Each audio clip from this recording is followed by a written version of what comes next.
నమస్తే V3 news కు స్వాగతం. నేను మారుతీరామ్. ముందుగా బులెటిన్ లో హెడ్లైన్స్ చూద్దాం. కరీంనగర్ జిల్లాలో కాంగ్రెస్ ఎమ్మెల్సీ జీవన్ రెడ్డి మీడియా సమావేశం. నష్టపోయిన రైతులను ప్రభుత్వం వెంటనే ఆదుకోవాలని డిమాండ్. మల్కాజ్గిరిలో బ్రాహ్మణ సంక్షేమ వేదిక ఆధ్వర్యంలో కార్తీక వన సమారాధన. హాజరైన శ్రీ శ్రీ శ్రీ విద్యా గణేశానంద భారతి. కూకట్పల్లి 121వ డివిజన్ దీనబంధు కాలనీలో టీఆర్ఎస్ పార్టీ కార్యాలయం ప్రారంభించిన ఎమ్మెల్యే అరికపూడి గాంధీ. జగిత్యాలలో బీసీ సంక్షేమ సంఘం ఆధ్వర్యంలో పత్రికా సమావేశం. బీసీలందరూ ఐక్యంగా ఉండాలని సూచించిన అధ్యక్షులు జాజుల శ్రీనివాస్ గౌడ్. ఆదిలాబాద్ జిల్లా దేగామ గ్రామంలో భక్తులతో పోటెత్తిన అడెల్లి పోసెమ్మ ఆలయం. మొక్కులు తీర్చుకున్న ఐటీడీఏ ఉప సంచాలకురాలు చందనా పాటిల్. ఇక ఆ బులెటిన్లో డీటెయిల్స్ చూస్తే కరీంనగర్ జిల్లాలో కాంగ్రెస్ ఎమ్మెల్సీ జీవన్ రెడ్డి మీడియా సమావేశం ఏర్పాటు చేశారు. ఈ సమావేశంలో ఆయన మాట్లాడుతూ అకాల వర్షాల వల్ల నష్టపోయిన రైతాంగాన్ని ఆదుకోవడంలో కేంద్ర రాష్ట్ర ప్రభుత్వాలు విఫలమయ్యాయని విమర్శించారు. కేంద్రంపై రాష్ట్రం, రాష్ట్రంపై కేంద్రం ఒకరిపై ఒకరు నిందలు మోపుకుంటూ రైతులను ఇబ్బందులు పెడతారా అని ప్రశ్నించారు.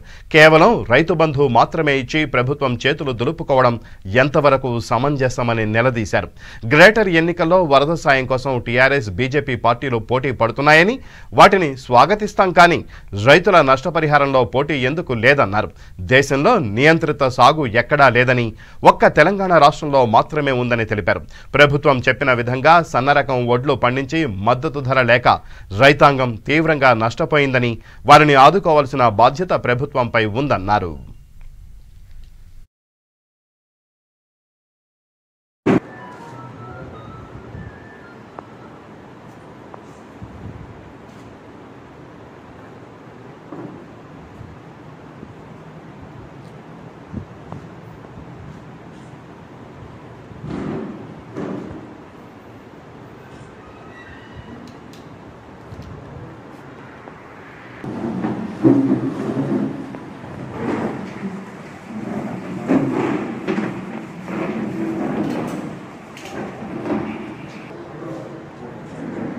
అకాల వర్షాలు, అతివృష్టితో పంటలు తీవ్రంగా నష్టపోయినటువంటి పరిస్థితి మనకు తెలియదు కాదు. ఇలా వాస్తవంగా వరి పంట అయితే పూర్తిగా నీరు కురిగింది. ఏమైనా కొద్దిపాటి మిగిలి ఉంటే చీడపులు ఆశించి దోమకోడుతోని దిగుబడి సగానికి సగం తగ్గిపోవడం.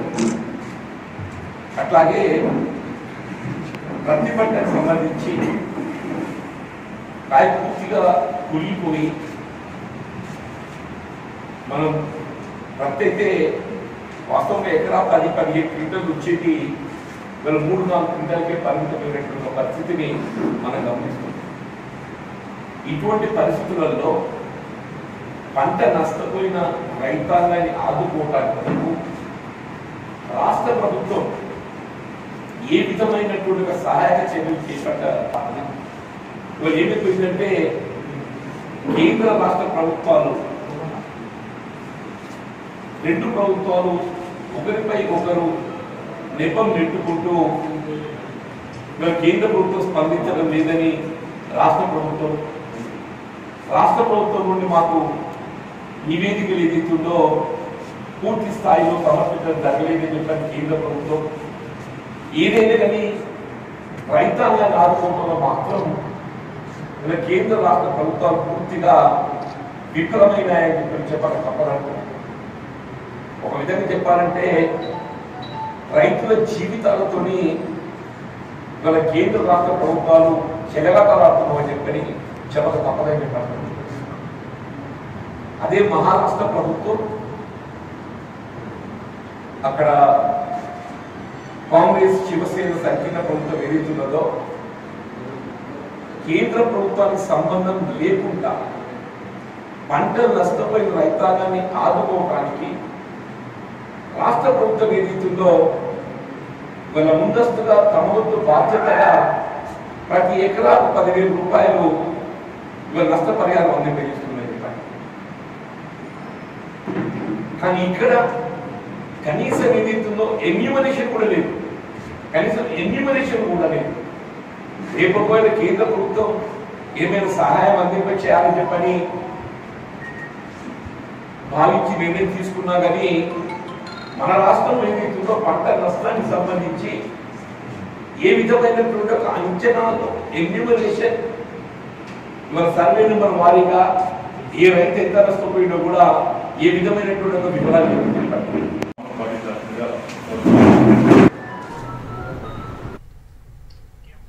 బ్రాహ్మణ సంక్షేమ వేదిక ఆధ్వర్యంలో మల్కాజ్గిరిలోని పాత రామాలయం ఎదురుగా ఉన్న కన్యకా పరమేశ్వరి దేవాలయంలో కార్తీక వన సమారాధన కార్యక్రమాన్ని ఏర్పాటు చేశారు. ఉదయం నుండి ప్రారంభమైన ఈ కార్యక్రమంలో మహాన్యాసపూర్వక ఏకాదశ రుద్రాభిషేకం, చండీ పారాయణం వంటి విశేష పూజలు నిర్వహించారు. ఈ కార్యక్రమంలో ముఖ్య అతిథిగా విద్యా గణేష్ సంస్థాన అధినేత శ్రీ శ్రీ శ్రీ విద్యా గణేశానంద భారతి పాల్గొని కార్తీక మాస విశిష్టత గురించి వివరించారు. మరొక అతిథిగా బీజేపీ నాయకులు ఎమ్మెల్సీ ఎన్ రామచంద్రరావు పాల్గొన్నారు. బ్రాహ్మణ సంక్షేమ వేదిక పేద బ్రాహ్మణులకు అందజేస్తున్న సంక్షేమ పథకాల గురించి ఈ కార్యక్రమంలో వివరించారు.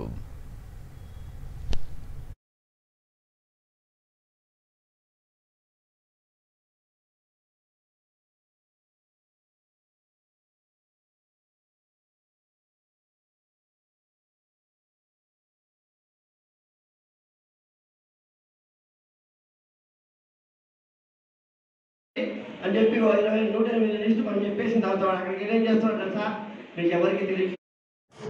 అందరికీ నమస్కారం. ఈరోజు బ్రాహ్మణ సంక్షేమ వేదిక ఆధ్వర్యంలో పవిత్ర కార్తీక మాస సందర్భంగా మల్కాజ్గిరి శ్రీ వాసవి కన్యకా పరమేశ్వర ఆలయంలో కార్తీక వన సమారాధన కార్యక్రమం అత్యంత వైభవంగా నిర్వహించాము. ఈ కార్యక్రమానికి ముఖ్య అతిథిగా శ్రీ విద్యా గణేశానంద భారతి సరస్వతి స్వామీజీ వారు విచ్చేసి వారి యొక్క అమృత సందేశాన్ని ఇచ్చి మాకందరికీ మార్గదర్శనం చేశారు. అలాగే బ్రాహ్మణుల అభివృద్ధి కోసము మరియు హిందూ ధర్మ పరిరక్షణ కోసం వారి యొక్క సలహాలు సూచనలు మాకు అందజేశారు. వారి సూచనలను పాటిస్తూ ఈ బ్రాహ్మణోత్తరం అందరూ కూడా హిందూ ధర్మ పరిరక్షణ కోసం పాటుపడతామని చెప్పి మా సంక్షేమ వేదిక పక్షాన అందరికీ హృదయపూర్వకంగా తెలియజేస్తూ ఈ కార్యక్రమాన్ని జయప్రదం చేసినటువంటి వచ్చిన మల్కాజ్గిరి బ్రాహ్మణోత్తరం అందరికీ హృదయపూర్వక ధన్యవాదాలు తెలియజేస్తూ, అలాగే ఈ యాదగిరి టీవీ వారికి ప్రత్యక్ష ప్రసారం చేస్తున్నందుకు మాకు హృదయపూర్వక ధన్యవాదాలు తెలియజేస్తున్నాం. అందరికీ నమస్కారం. ఈరోజు ధర్మం ఎక్కడైతే మాట తప్పుతుందో అక్కడ స్వామివారి ముందుకు వచ్చేస్తారు ఫస్ట్. ఈ విషయంలో చంద్రాలయ పీఠాలు స్వామివారికి ఈ సహాయ సహకారాలు ఎప్పుడు అందిస్తాయి. వాళ్ళు మాటించారు స్వయంగా.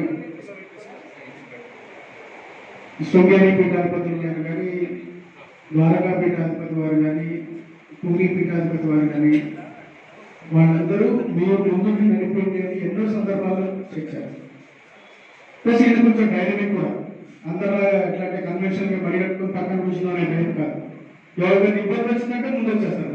మొన్నటికి మొన్న ఎల్లారెడ్డిగూడలో అమ్మవారు బోనాలు అవుతుంది. అక్కడ ఎమ్మెల్యే ఒక అతను వచ్చేసి ఆ టెంపుల్ కమాన్ ఉంటుంది ముందు మీద, అది పడగొట్టేశారు.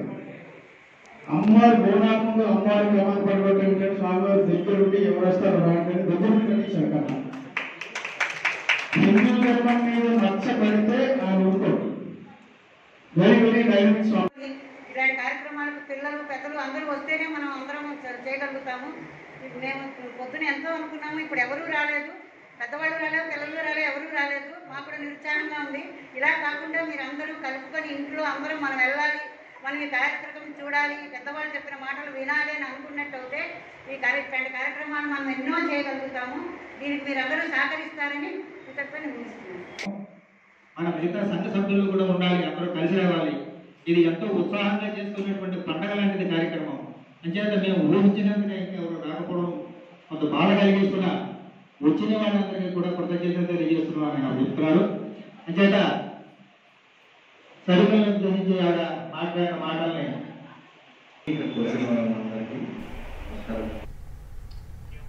కూకట్పల్లి 121వ division Deenabandhu colony president Mahender Naik ఆధ్వర్యంలో దీనబంధు కాలనీలో టీఆర్ఎస్ పార్టీ కార్యాలయ ప్రారంభోత్సవ కార్యక్రమం నిర్వహించారు. ముఖ్య అతిథులుగా శేరిలింగంపల్లి నియోజకవర్గ MLA Arikepudi Gandhi, Kukatpally division TRS corporator అభ్యర్థి జూపల్లి సత్యనారాయణరావు హాజరయ్యారు. పలువురు ముఖ్య నాయకుల ఆధ్వర్యంలో ఎమ్మెల్యే గాంధీ రిబ్బన్ కట్ చేసి నూతన కార్యాలయాన్ని ప్రారంభించారు. ఈ సందర్భంగా వారిరువురు మాట్లాడుతూ టీఆర్ఎస్ ప్రభుత్వం చేపట్టిన అభివృద్ధి పనులను వివరించారు. ఈ కార్యక్రమంలో డివిజన్ అధ్యక్షులు లక్ష్మీనారాయణ, వార్డు సభ్యులు, టీఆర్ఎస్ నాయకులు, కాలనీ పెద్దలు తదితరులు పాల్గొన్నారు.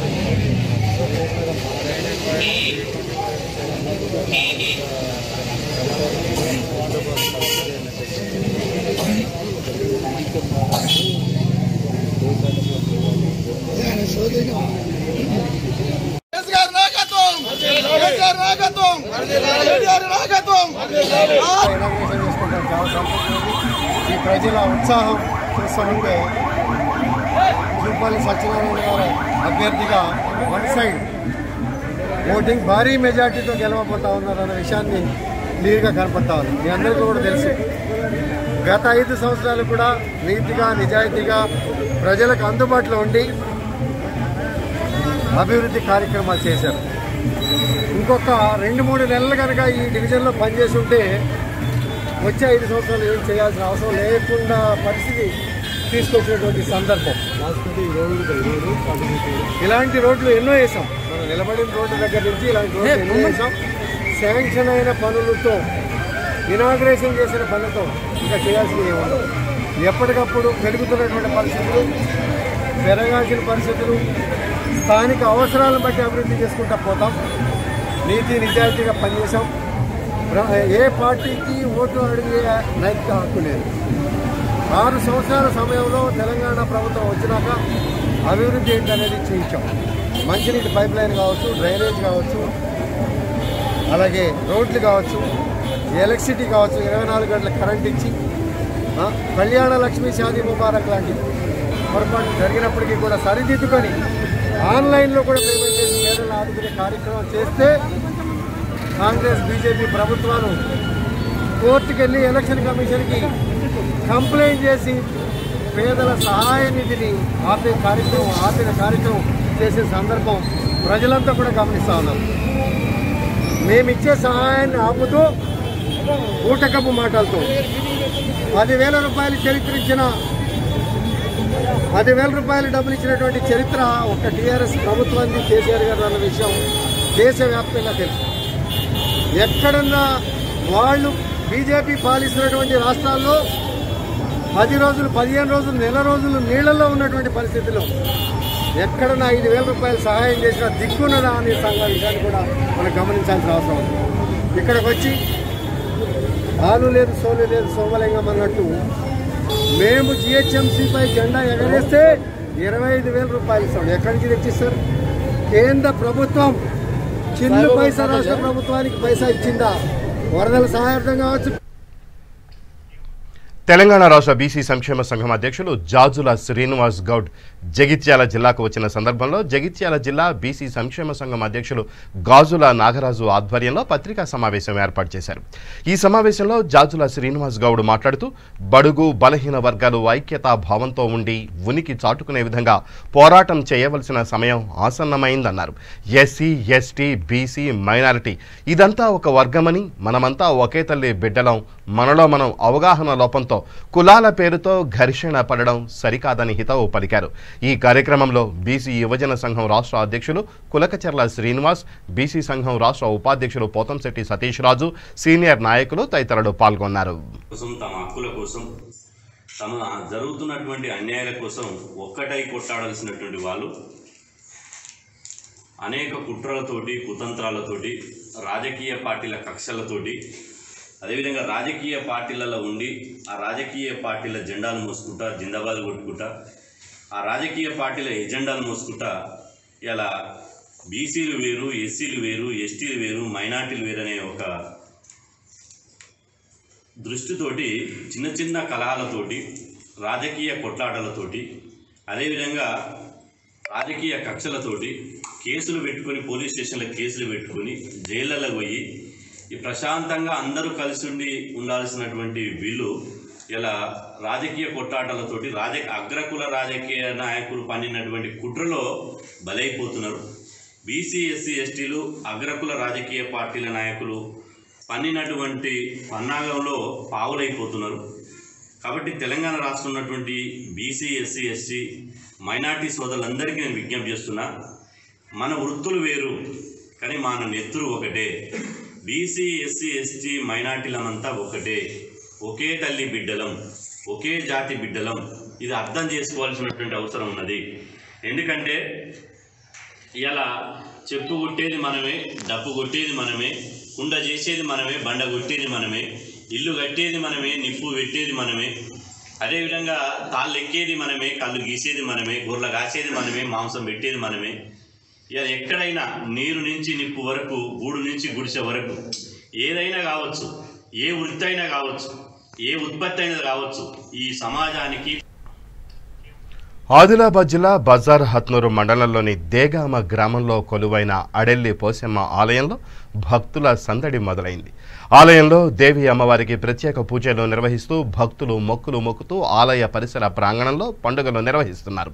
ఈ పండుగల్లో భాగంగా ఐటీడీఏ ఉప సంచాలకురాలు చందన పాటిల్ అడెల్లి పోసమ్మ ఆలయంలో అమ్మవారికి ప్రత్యేక పూజలు నిర్వహించారు. వీరితో పాటు మండల జెడ్పీటీసీ సభ్యులు మల్లెపూల నర్సయ్య సకుటుంబ సపరివారంతో వచ్చి బంధుమిత్రులతో కలిసి వచ్చి ఆలయంలో ప్రత్యేక పూజలు నిర్వహించారు.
మల్లేపల్లి డివిజన్ కార్పొరేటర్ అభ్యర్థి జాఫర్ ఖాన్ తరపున అఫ్జల్ నగర్లో నాంపల్లి ఎమ్మెల్యే జాఫర్ హుస్సేన్ మిరాజ్ ఇంటింటి ప్రచారం నిర్వహించారు. ఎంఐఎం అభ్యర్థికి ఓటు వేసి గెలిపించవలసిందిగా ఓటర్లను వేడుకున్నారు.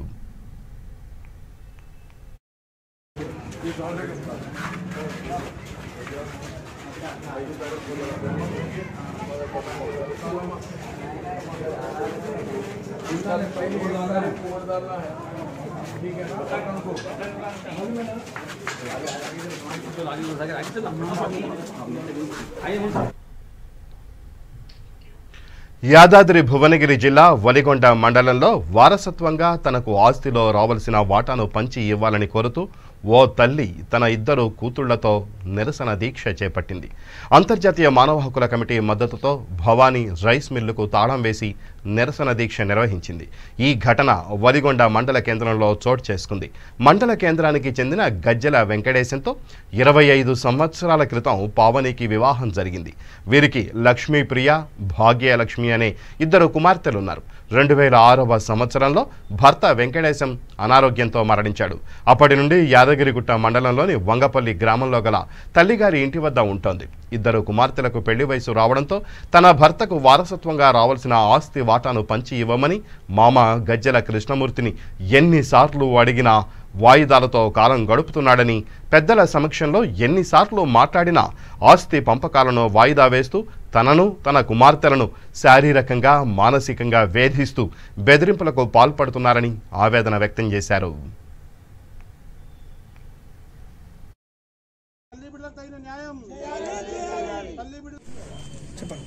నా పేరు గజ్జల పావని, మా మామయ్య పేరు గజ్జల కృష్ణమూర్తి, ఆయన పెద్ద కొడుకు గజ్జల వెంకటేశం, ఆయన భార్య నేను, నా 2 పిల్లలు వీళ్ళిద్దరు. నన్ను బుద్ధిగరించి రైస్ మిల్లు తీసుకున్నారు.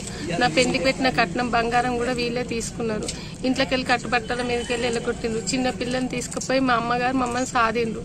నాన్న నరక బాధలు పెట్టిండ్రు. ఇప్పుడు మళ్ళీ మిల్లు ఇస్తామని చెప్పి ఇప్పుడు అది కూడా ఇస్తలేరు. 2 ఏళ్ల నుంచి మిల్లు కిరాయి కూడా 3 ఏళ్ల నుంచి మిల్లు కిరాయి ఇస్తలేరు. ఇప్పుడు వీడికి వస్తే వెళ్ళగొడుతుంది. పెట్రోల్ పోసి తలగా పెడతా అంటున్నారు. గలీజ్ లంజి అది ఇదన్నీ బూతులు తిడుతున్నారు. దౌర్జన్యానికి మీదికి వస్తుండ్రు. నా మీదికి సంప్తం అంటుండ్రు. కలెక్టర్ ఆఫీస్లో పనిచేస్తాడు మా చిన్నాడు బిడ్డ వాళ్ళ భర్త వేణు. నాకు వాళ్ళు తెలుసు వీళ్ళు తెలుసు అని ఆయన అండ చూసుకొని మొత్తం వీళ్ళందరూ మమ్మల్ని బెదిరిస్తున్నారు.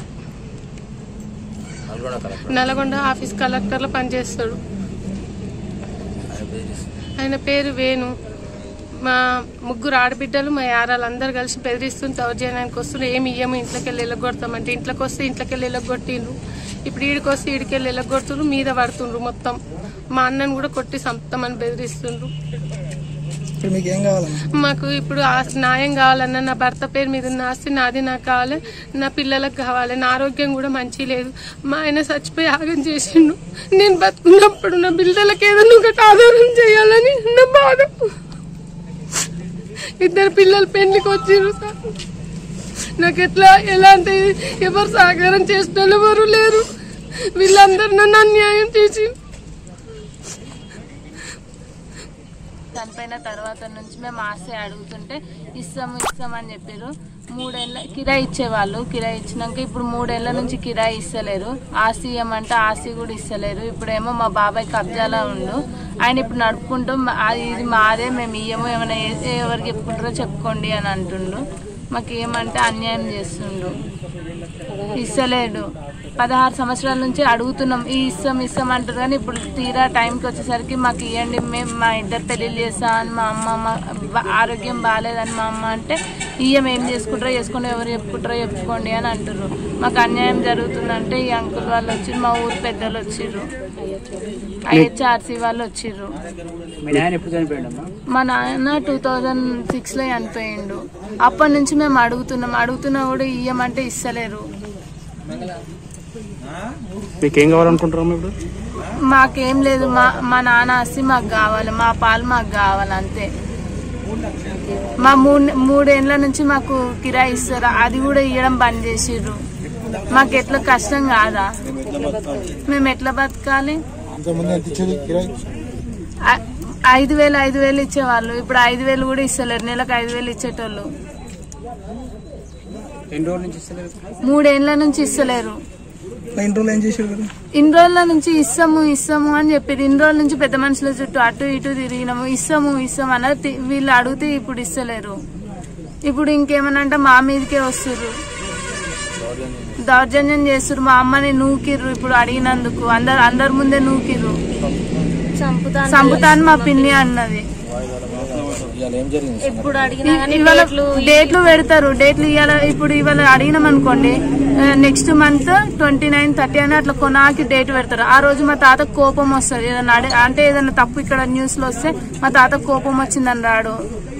అట్లా వంకలు చెప్తారు. ఏది అడిగినా డేట్లు పెట్టి వాయిదాల మీద వాయిదాలు పెట్టి 3 ఏళ్ల నుంచి ఇప్పుడు అట్లనే తిప్పుతురు. మమ్మల్ని ముప్పు తిప్పలు పెడుతుర్రు. రాష్ట్ర IHRC ఎగ్జిక్యూటివ్ చైర్మన్ ఈరోజు తల్లి పేరు జయ. వీరికి తండ్రి వాటాలో రావాల్సిన ఆస్తి గురించి మేము కొట్లాడుతున్నామండి. దయచేసి దానికి ప్రతి ఒక్కరు సహకరించండి. ఎందుకంటే 2 పిల్లలు కూడా ఇప్పుడు పెళ్లికి వచ్చారు. వాళ్ళ తల్లి కిరాణా షాప్ చేసుకోలేకపోతుంది. ఆమె కూడా ఏజ్ మీద పడ్డది. కిరాణా షాప్ చేసుకోలేకపోతుంది. కాబట్టి ఇప్పటికి 2 సార్లు వచ్చి మేము కూడా మాట్లాడిపోతే 2 సార్లు మాకు వాయిదాలు పెట్టారు. ఏమనంటే ఏం చేసుకుంటూ చేసుకొని మాట్లాడుతారు. ఒకసారి కొట్టనీకి వచ్చారు, ఒకసారి తిట్టారు, ఒకసారి గెలిచి మాట్లాడుకుంటూ తిట్టారు. అయినా మేము IHRC నుంచి భరించి మీరు న్యాయం జరగాలని ఒకే ఒక ఉద్దేశంతో మేము వెళ్ళిపోయినాము. వచ్చినప్పుడల్లా ఇట్లనే వాయిదాలు పెడుతున్నారు. వాయిదాలు పెట్టుకుంటే పోస్ట్ పోన్ చేసుకుంటూ వెళ్ళిపోతున్నారు. కాబట్టి వీరికి తగు న్యాయం చేయవలసిందిగా ఇక్కడ సంబంధించిన అందరు నాయకులని అనుకోండి.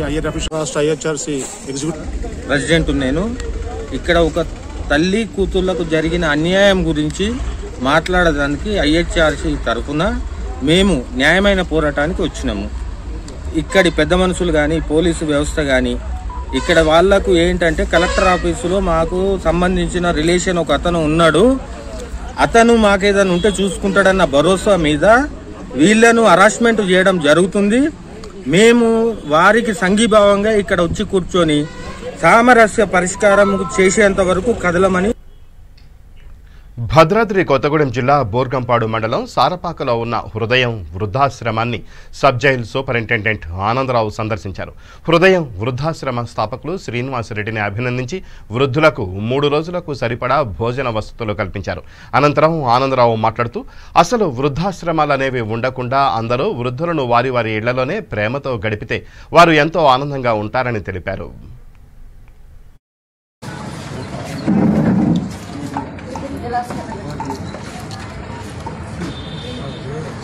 కానీ కొన్ని అనివార్య కారణాల వల్ల ఎవరు కూడా లేనటువంటి కుటుంబ వ్యవస్థ వల్ల సమాజంలో ఉన్నటువంటి కొన్ని సంఘటనల వల్ల ప్రతిదీ కూడా అనివార్యం. ఎందుకంటే సమాజంలో జైలు కూడా ఉండకూడదు, స్టేషన్స్ కూడా ఉండకూడదు, హాస్పిటల్స్ కూడా ఉండకూడదు, అంత హెల్తీగా ఉండాలి. సో అన్నీ ఉంటాయి. కానీ ఉన్నప్పటికీ మన వంతు బాధ్యతగా డబ్బు అందరి దగ్గర ఉంటుంది, ఎవరు కష్టపడ్డ డబ్బు సంపాదించవచ్చు. కానీ మన వంతు బాధ్యతగా దాని క్రియారూపం దాల్చి సేవ చేయడం అనేది నిజంగా ఒక అద్భుతమైనటువంటి అంశం. ఇంత చక్కటి ఒక హృదయం అని చెప్పేసి పేరు పెట్టి హృదయాలని హత్తుకునే రకంగా మనకు దారి చూపినటువంటి సీనియర్ సిటిజన్స్ అంటాము. అంటే మనకంటే అంతకుముందు తరం యొక్క అనుభవాన్ని మనకు అందించినటువంటి గొప్ప వాళ్ళకి సేవ చేసే అవకాశం రావడం అనేది నిజంగా అదృష్టం. తాను పార్టీ మారుతున్నట్లు వివిధ పత్రికల్లో వచ్చిన వార్తలను కాంగ్రెస్ మాజీ మంత్రి ప్రసాద్ కుమార్ ఖండించారు. కాంగ్రెస్ పార్టీని వీడి బీజేపీలో చేరుతున్నారని, అసత్య ప్రచారం చేస్తున్నారని, కాంగ్రెస్ పార్టీని వదిలేది లేదని స్పష్టం చేశారు. కాంగ్రెస్లోనే ఉంటా అంటూ మాజీ మంత్రి ప్రసాద్ కుమార్ ఓ వీడియోను రిలీజ్ చేశారు. సూర్య దినపత్రికల ఒక వార్త చూసిన మెయిన్ పేపర్ల నేను, విశ్వేశ్వర్ రెడ్డి, రామ్మోహన్ రెడ్డి కాంగ్రెస్ పార్టీ వదిలి బీజేపీ పార్టీలో పోతున్నామని ప్రచురణ చేశారు. మరి ఇది అవాస్తవం. పాతకాలంలో పేపర్లు ప్రింట్ చేయాలంటే, ఒక నాయకుని మీద ప్రింట్ చేయాలంటే ఆ నాయకుడితో మాట్లాడి ఇది వాస్తవమా కాదా అని తెలుసుకొని ప్రింట్ చేసే పరిస్థితి ఆ కాలంలో ఉండే. కానీ మళ్ళీ ఇప్పుడు పత్రికలు అవి కూడా మర్చిపోయినాయి. ఏది తెలుస్తుంది ప్రింట్ చేస్తున్నాయి, ప్రజలను అయోమయానికి గురి చేస్తున్నాయి, పార్టీ నాయకులను కార్యకర్తలను అయోమయానికి గురి చేస్తున్నాయి. ఇవాళ రేపు కొత్త ట్రెండ్ వికారాబాద్లో స్టార్ట్ అయింది. నాయకులే మాట్లాడుకుంటున్నారు. ప్రసాద్ ఈ పార్టీ వదులుతున్నాడు, ఆ పార్టీలో పోతున్నాడు, ప్రసాద్ ఈ పార్టీలోకి వదులుతున్నాడు, ఆ పార్టీలోకి పోతున్నాడు. ఇది వాస్తవం కాదు. నేను ఏ పార్టీలోకి పోతలేను అనుకుంటున్నారు. ఉట్టిగానే 14లో పోతాను అనుకున్నారు, 18లో పోతాను అనుకున్నారు. దాని తర్వాత డేట్లతో సహా ఈ డేటు ఆ డేటు ఈ డేటు పోతాడన్నారు. అవన్నీ వాస్తవం కాదు. నేను ఇవాళ మీకు డైరెక్ట్గా మీకు చెప్తున్నా, నేను కాంగ్రెస్ పార్టీని వదలను, కాంగ్రెస్ పార్టీలనే ఉంటా, కాంగ్రెస్ పార్టీతోనే నడుస్తా. నా నాయకులు కానీ కార్యకర్తలు కానీ ప్రజలు కానీ ఎక్కడ కూడా అయోమయానికి గురి కాకుండా ఎవరి మాటలు నమ్మకుండా నేను కాంగ్రెస్లోనే ఉంటాను. ఇక బులెటిన్ ముగించే ముందు హెడ్లైన్స్ మరోసారి. కరీంనగర్ జిల్లాలో కాంగ్రెస్ ఎమ్మెల్సీ జీవన్ రెడ్డి మీడియా సమావేశం. నష్టపోయిన రైతులను ప్రభుత్వం వెంటనే ఆదుకోవాలని డిమాండ్. మల్కాజ్గిరిలో బ్రాహ్మణ సంక్షేమ వేదిక ఆధ్వర్యంలో కార్తీక వన సమారాధన. హాజరైన శ్రీ శ్రీ శ్రీ విద్యా గణేశానంద భారతి. కూకట్పల్లి 121వ డివిజన్ దీనబంధు కాలనీలో టీఆర్ఎస్ పార్టీ కార్యాలయం ప్రారంభించిన ఎమ్మెల్యే అరికపూడి గాంధీ. జగిత్యాలలో బీసీ సంక్షేమ సంఘం ఆధ్వర్యంలో పత్రికా సమావేశం. బీసీలందరూ ఐక్యంగా ఉండాలని సూచించిన అధ్యక్షులు జాజుల శ్రీనివాస్ గౌడ్. ఆదిలాబాద్ జిల్లా దేగామ గ్రామంలో భక్తులతో పోటెత్తిన అడెల్లి పోసమ్మ ఆలయం. మొక్కులు తీర్చుకున్న ఐటీడీఏ ఉప సంచాలకురాలు చందన పాటిల్. ఇవి బులెటిన్ విశేషాలు. మరిన్ని న్యూస్ అప్డేట్స్ కోసం చూస్తూనే ఉండండి V3 న్యూస్. లక్ష్యం సమాజ హితం.